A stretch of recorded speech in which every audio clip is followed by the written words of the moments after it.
Dr. Loren Lundstrom is the Dean of Student Development at Ozarks Technical Community College. But before coming to Springfield, he was a lieutenant colonel in the United States Air Force.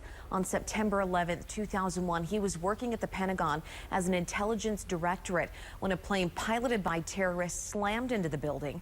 Caitlin Schumacher sat down with Dr. Lundstrom to discuss his experience on that day. Caitlin, good morning. Good morning. As we approach the 20th anniversary of the September 11th attacks, most of us can remember exactly where we were when it happened. For Dr. Lundstrom, he was in one of the corridors of the Pentagon when a plane struck the side of the building. I sat down with him for nearly an hour as he told me his story. 4 and 5, you can see, is where the plane hit.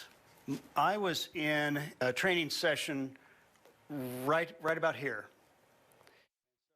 While taking a break from the training session, an officer told Dr. Lundstrom that a plane had hit the World Trade Center and terrorism was suspected. So I went back to the meeting, and I actually, in my mind, kind of thought, well, I wonder, what would happen if a plane hit this big, enormous building. It was at about 9:40 in the morning when members of Al-Qaeda crashed American Airlines Flight 77 into the west wall of the Pentagon. And all of a sudden, the whole building shook. It's kind of like an earthquake. I remember hearing a big thud, kind of a deep thud, as the building shook. People began screaming in the hallway as an order to evacuate the building blared over the intercom. After finding a maintenance stairway, Dr. Lundstrom was able to make it out of the building. I remember I was stepping on glass, and I looked up to see where the glass came from, and I saw this black smoke just billowing over the top of the Pentagon.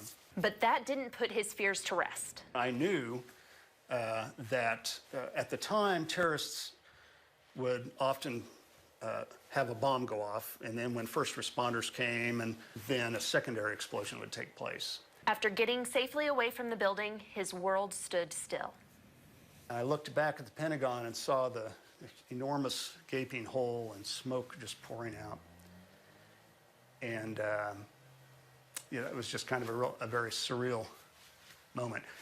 After 2 hours, Dr. Lundstrom was able to make it to a payphone to call his wife and let her know he was safe. He returned to the Pentagon the next day as the military prepared for Operation Noble Eagle and Enduring Freedom. One of my favorite memories was walking down the ramp in the Pentagon, and it was lined with quilts and banners, and school kids had drawings on huge pieces of paper, and quilt clubs would make a quilt for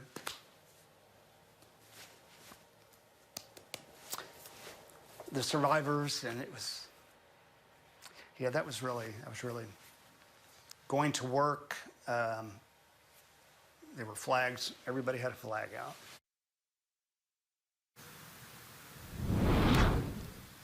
Dr. Lundstrom retired from the military after 23 years of service. Today, he serves as the Dean of Student Development and teaches political science classes here at OTC. Live in Springfield, I'm Caitlin Schumacher. Caitlin and Doctor, thank you very much for sharing your story.